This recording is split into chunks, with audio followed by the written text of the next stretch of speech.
Hello everyone, welcome to Internet Learning. Hope you all are doing well. So today we are going to discuss the topic water pollution of class 10 geography chapter number 6. So in the last video we started the section industrial pollution and environmental degradation. So in that we discussed that how on one hand industries are contributing significantly towards our economic growth and development, but on the other hand they are also contributing towards pollution of land, water, air and noise. So we need to have a proper knowledge how industries are contributing pollution. So that is why we are discussing different types of pollutions that are being caused by the industries. So in the last video we have already discussed the air pollution, but now in this video we are going to discuss water pollution. That is another important pollution that is happening because of industries. So water pollution is caused by organic and inorganic industrial waste and effluents discharged into rivers. So water pollution क्या हो रहा है कि industries के द्वारा जो organic and inorganic industrial waste पानी में, रिवर्स में डाला जा रहा है, उसकी वजह से वाटर पॉल्यूशन हो रहा है। देखो, चाहे वाटर पॉल्यूशन हो चाहे एयर पॉल्यूशन हो, इसका मतलब क्या है? पॉल्यूशन मतलब क्या है कि जब जो नॉर्मल चीज है उसमें कुछ अनवांटेड चीजें ऐड हो जाएं, जब ऐसी चीजें ऐड हो जाएं जो कि हमारे लिए हानिकारक हैं and we do not want them, अगर उनको हम कंज्यूम करेंगे, उनके बीच रहेंगे तो हमें नुकसान होगा। इसी तरीके से जैसे एयर पॉल्यूशन में हमने डिस्कस किया था कि जब नॉर्मल एयर में पार्टिकुलेट मैटर आ जाते हैं, जो हार्मफुल गैसेस हैं वो सस्पेंड रहती हैं एयर में, तो एयर पॉल्यूशन होता है। इसी तरीके से वाटर में जब गंदगी आ जाती है, ऐसा वेस्ट, ऐसे एफ्लुएंट्स आ जाते हैं जो कि हमारे लिए हेल्दी नहीं है, जो कि वाटर लाइफ के लिए हेल्दी नहीं है, तो उस सब की वजह से क्या होता है? पॉल्यूशन होता है। सो ऑर्गेनिक जो इंडस्ट्रियल वेस्ट है ये इस तरीके के वेस्ट होते हैं जो कि बेसिकली लिविंग ऑर्गेनिज्म से या लिविंग चीजों से निकलते हैं। ठीक है, अब जैसे ऑर्गेनिक वेस्ट का क्या एग्जांपल होगा? जैसे कहीं पे जूट की प्रोसेसिंग हो रही है, उससे कोई चीज, कोई अनवांटेड चीज निकलने लगे, कोई हार्मफुल चीज निकलने लगे, तो वो क्या होगी? ऑर्गेनिक होगी, क्योंकि वो लिविंग चीज से निकली है, राइट। बट अगर मान लो इनऑर्गेनिक चीज क्या है? ऐसी चीजें, ऐसा वेस्ट जो कि कैसी चीजों से बन रहा है?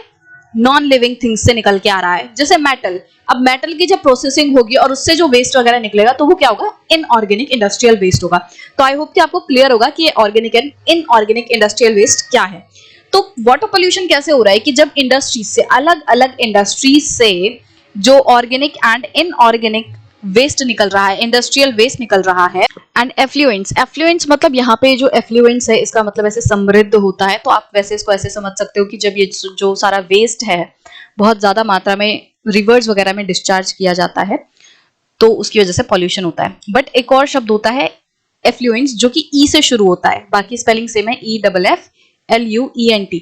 उसका मतलब होता है कि सीवर्स वगैरह का जो वेस्ट निकलता है इंडस्ट्रीज से वो भी डिस्चार्ज होता है रिवर्स में, तो उसकी वजह से भी क्या होता है? पॉल्यूशन होता है। The main culprits in this regard are paper, pulp, chemical, textile and dyeing, petroleum refineries, tanneries and electroplating industries that let out dyes, detergents, acids, salts and heavy metals like lead and mercury, pesticides, fertilizers, synthetic chemicals with carbon, plastics and rubber etc. into the water body. तो water pollution mainly किन industries की वजह से हो रहा है? Culprit मतलब एक तरीके से गुनहगार। तो मेन गुनहगार वाटर पॉल्यूशन को फैलाने में कौन कौन सी इंडस्ट्रीज हैं? पेपर एंड पल्प इंडस्ट्री, ठीक है, केमिकल इंडस्ट्री। केमिकल का तो मतलब एक तरीके से आप समझ सकते हो कि भाई अगर बहुत ज्यादा केमिकल्स होंगे तो उसकी वजह से वाटर पॉल्यूशन होगा, एयर पॉल्यूशन होगा, तो ठीक है, केमिकल इंडस्ट्री तो दोनों में ही कल्प्रिट है। Then textile and dyeing, textile मतलब जो कपड़े बनाने वाली इंडस्ट्रीज हैं, डाइंग मतलब जो कपड़ों को कलर करने वाली जो इंडस्ट्रीज हैं, कलरिंग इंडस्ट्रीज, इसमें भी बहुत सारे केमिकल्स का इस्तेमाल किया जाता है। बहुत सारे ऐसे हार्मफुल एलिमेंट्स होते हैं जो कि अगर पानी में डिस्चार्ज कर दिए जाएं तो वो काफी हजार्डस हो सकते हैं, काफी नुकसानदायक हो सकते हैं। देन पेट्रोलियम रिफाइनरीज, अब पेट्रोलियम रिफाइनरीज क्या है? अपने आप में ये भी केमिकल्स हैं बहुत ज्यादा। जब इनको रिफाइन किया जाता है तो बहुत सारा वेस्ट निकलता है, बहुत सारे अलग अलग तरीके की गैसेस निकलती हैं, बहुत सारा अलग तरीके का वेस्ट निकलता है। Again if they will be dumped into the reverse तो उनकी वजह से पॉल्यूशन होगा, वाटर पॉल्यूशन होगा। टैनरीज, टैनरीज का मतलब जहां पे जो एनिमल की स्किन होती है ना, जिसे हाइड भी कहते हैं, एनिमल हाइड, जब एनिमल स्किन की या एनिमल हाइड की प्रोसेसिंग होती है उसको लेदर बनाने के लिए, तो उस जगह को, उन इंडस्ट्रीज को कहते हैं, उन फैक्ट्रीज को कहते हैं टेनरीज। ठीक है।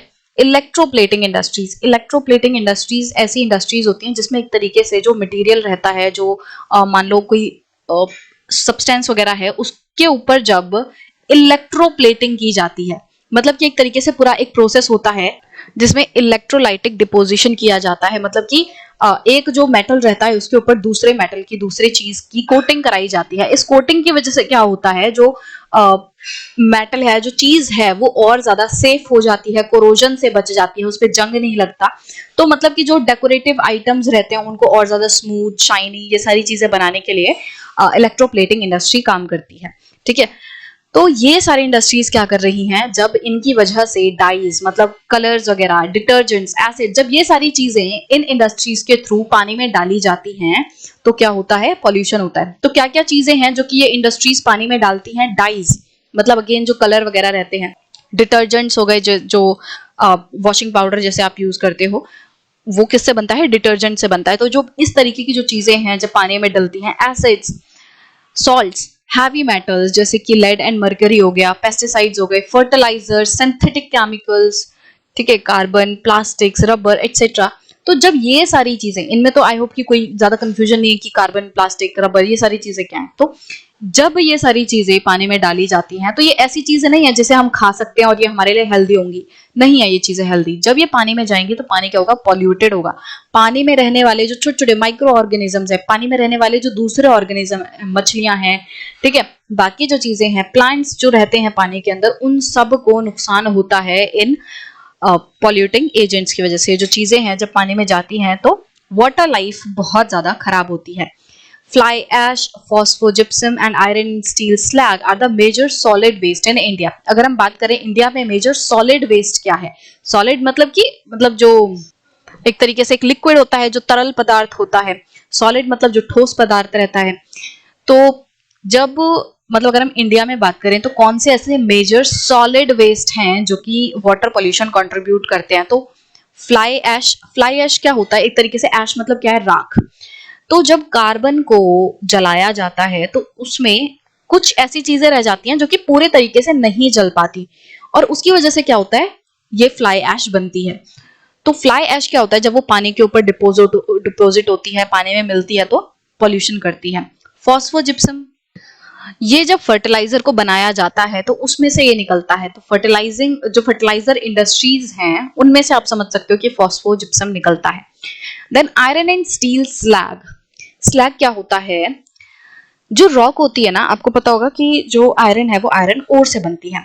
तो जो रॉक है जब उसमें से मेटल निकाल लिया जाता है, जब आयरन ओर में से आयरन निकाल लिया जाता है तो बाद में जो मटेरियल बचता है, जो वेस्ट बचता है, उसको क्या कहते हैं, स्लैग। ठीक है। जब रॉक में से मेटल निकाल लिया जाता है तो जो वेस्ट मटेरियल बचता है उसे स्लैग कहते हैं। और इस स्लैग का कोई इस्तेमाल नहीं है तो इसको क्या करती हैं, ये जो इंडस्ट्रीज है वो वाटर बॉडीज में डंप कर देती हैं। तो अगेन जिसकी वजह से क्या हो रहा है, पॉल्यूशन हो रहा है। तो मेजर सॉलिड वेस्ट कौन कौन से हो गए, fly ash, phosphogypsum, iron and steel slag, इनकी वजह से मेजरली, मतलब ये सॉलिड वेस्ट हैं। बाकी भी बहुत सारे वेस्ट हैं, हमने अभी डिस्कस किया कि भाई डाइज हैं, डिटर्जेंट्स हैं, एसिड्स हैं, सॉल्ट्स हैं, ठीक है, लिक्विड वेस्ट भी रहते हैं। तो उन सब की वजह से वाटर पॉल्यूशन हो रहा है। तो आई होप कि आपको क्लियर होगा कि किस तरीके से अलग अलग इंडस्ट्रीज जो हैं वो वाटर पॉल्यूशन में कंट्रीब्यूशन कर रही है। इनकी वजह से किस तरीके से हमारी जो वाटर बॉडीज है उनको नुकसान पहुंच रहा है, वाटर लाइफ को नुकसान पहुंच रहा है, जो एक्वेटिक लाइफ है वो खराब हो रही है, और ओवरऑल एनवायरनमेंट जो है वो डिग्रेड हो रहा है।